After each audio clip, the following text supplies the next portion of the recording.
Estamos reunidos em nome do Pai, do Filho e do Espírito Santo. Amém. Graça e paz, amados irmãos em Cristo, que a felicidade do Senhor esteja sempre contigo e a palavra de Deus seja alimento diário para a nossa alma. E o texto para a reflexão de hoje encontra-se no livro de Atos dos Apóstolos, capítulo 4, versículo 13. Vendo eles a coragem de Pedro e de João, e considerando que eram homens sem estudo e sem instrução, admiravam-se, reconheciam-nos como companheiros de Jesus. Palavra do Senhor, graças a Deus. E o tema de hoje, companheiros de Jesus. Qual foi a razão, o motivo cuja qual Pedro e João foram reconhecidos como companheiros de Jesus? Eles eram homens sem estudo, sem instrução, não eram teólogos, não tinham uma formação, mas receberam este nome tão maravilhoso, companheiro. Não é de qualquer pessoa, mas de Jesus. Companheiro é amigo, é camarada, é estar junto, é comungar do que a outra pessoa comunga, é falar do que a outra pessoa fala, é viver o que a outra pessoa vive, é estar de acordo com o que a outra pessoa comunga. Isto é ser companheiro, estar junto todas as horas, conhecer bem o outro e dizer: olha, conte comigo para o que der e vier. Estes homens eram companheiros de Jesus.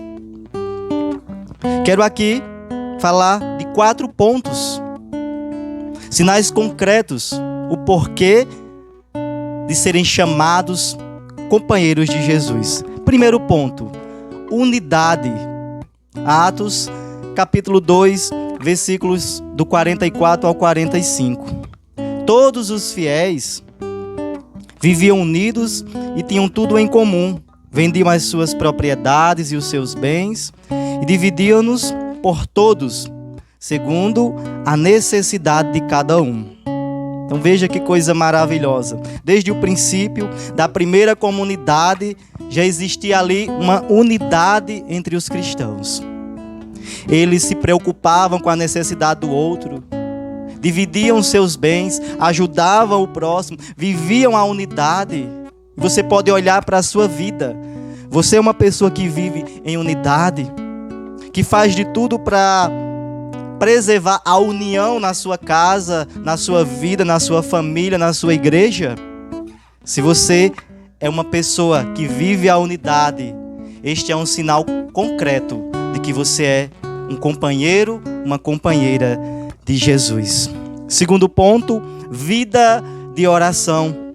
Atos, capítulo 3, versículo 1.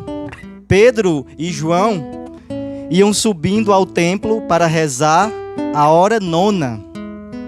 Ou seja, às 3 horas da tarde, Pedro e João iam para o templo rezar. Isto era costumeiro todos os dias. Isto era uma programação, um planejamento espiritual. Vida de oração é isso. Não é dizer eu rezo quando der tempo, eu rezo quando as coisas estiverem ruins, eu rezo quando eu não estiver cansado, quando sentir vontade. Não é nada disto. É você trabalhar a sua mente num horário específico, para que todos os dias a sua mente se acostume com isso. Independente do que aconteça diante do dia, a sua mente esteja programada para rezar naquele dia, naquela hora. Isto aconteceu na vida de Daniel. Quero aqui deixar um texto para você, Daniel, o capítulo 6. Eu quero ler o versículo 11, aonde diz que, após receber um edito do rei, dizendo que qualquer um que fosse pego no período de 30 dias, prestando culto a um deus ou a homem, se não fosse o rei, seria jogado na cova dos leões.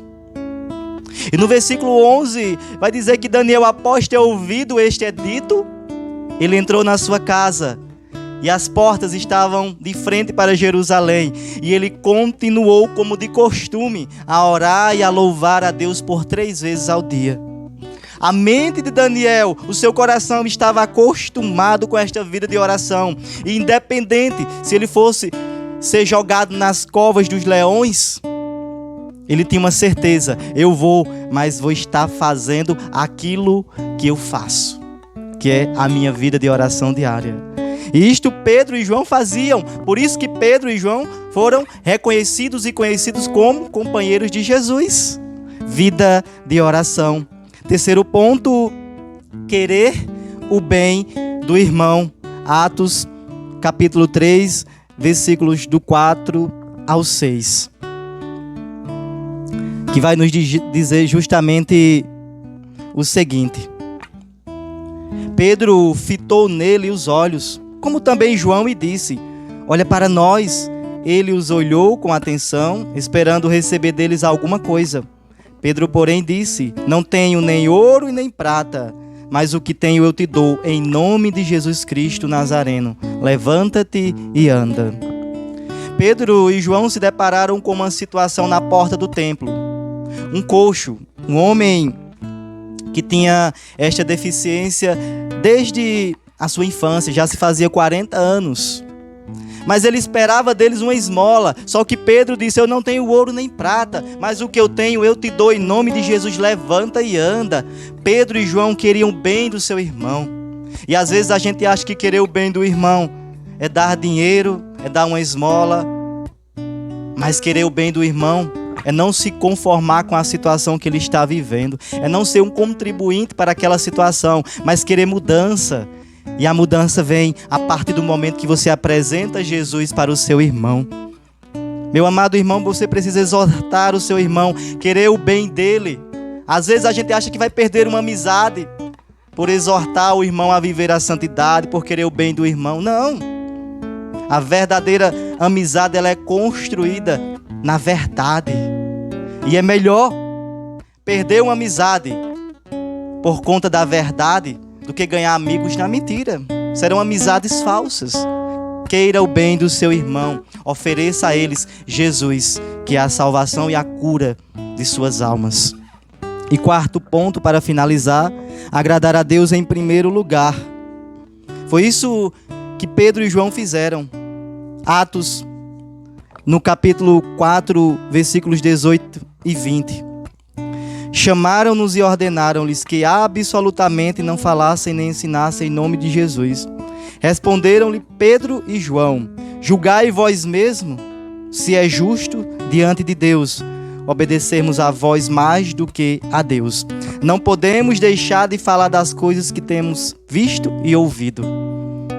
Estes homens sem instrução, estes homens sem estudo, mas preferiram sempre agradar a Deus do que aos homens. Foram presos por conta disto, mas não hesitaram. Sob a ação do Espírito Santo, sempre falavam de Jesus e foram reconhecidos por ser companheiros de Cristo, porque em primeiro lugar agradaram a Deus e não a homens. Que esta também seja a nossa atitude. Que o Espírito Santo neste momento possa trabalhar em nossos corações e assim termos sinais concretos de homens e mulheres que são companheiros e companheiras de Jesus. E que Deus nos abençoe em nome do Pai, do Filho e do Espírito Santo. Amém.